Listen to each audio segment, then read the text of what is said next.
जैसे ब्लैकआउट कर दिया गया था सुबह 5 बजे तक, जहां पर ब्लैकआउट रहा। और देर रात को दो जो कह सकते कि जब कह सकते कोशिश की गई थी साइड में फिरोजपुर से दूर अमृतसर का कुछ एरिया पड़ जाता है, वहां पर कोशिश की गई थी। तब से कह सकते कि अलर्ट मोड पर अभी फिरोजपुर है, पर जहां पर लोग जो कह सकते आम दिनों के जैसे जहां पर काम करने के लिए निकल रहे हैं, कोई जहां पर दिक्कत परेशानी लोगों को नहीं आ रही है। दूसरी तरफ कह सकते हैं कि पाकिस्तान जो कह सकते अभी घबराया हुआ देश है, क्योंकि ये भारतीय सेना का दूसरा नाम खौफ है, और वो खौफ अभी कहीं ना कहीं पाकिस्तान में दिखाई दे रहा है। जब कह सकते पाकिस्तान की तरफ से पहल करने की कोशिश की गई थी, जब कह सकते हमला करने की कोशिश की जा रही है, उसके बाद लगातार भारत की ओर से, भारतीय फौज की ओर से एक जवाब, मुंह तोड़ जवाब जो कह सकते पाकिस्तान को दिया जा रहा है। बिल्कुल, पाकिस्तान को मुंह तोड़ जवाब दिया जा रहा है, और सिर्फ मुंह तोड़ नहीं बल्कि हड्डी तोड़ जवाब दिया जा रहा है, क्योंकि भारत की ओर से जो मिसाइलें दागी जा रही हैं, भारत की ओर से जो ड्रोन यहां शूट किए गए हैं, वो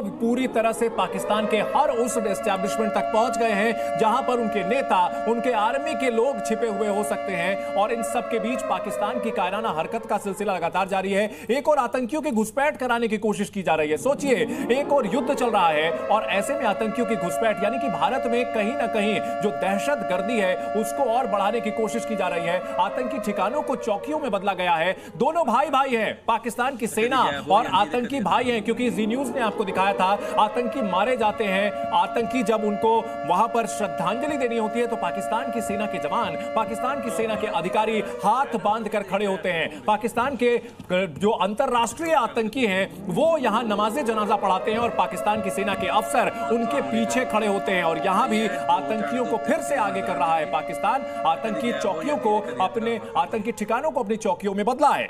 और ये पूरी रणनीति, मयंक सर, एक और जो है युद्ध चल रहा है पाकिस्तान